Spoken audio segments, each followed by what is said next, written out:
I'm gonna show you how I built this fingerboard starter ramp. I started by designing the ramp in my CAD design software to 3D print it later.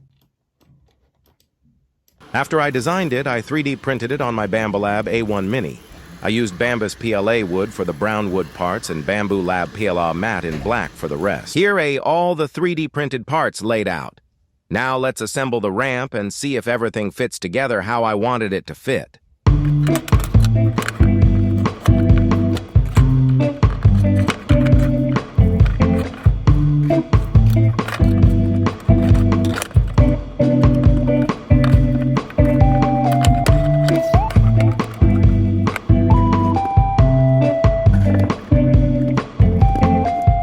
Here is the finished ramp.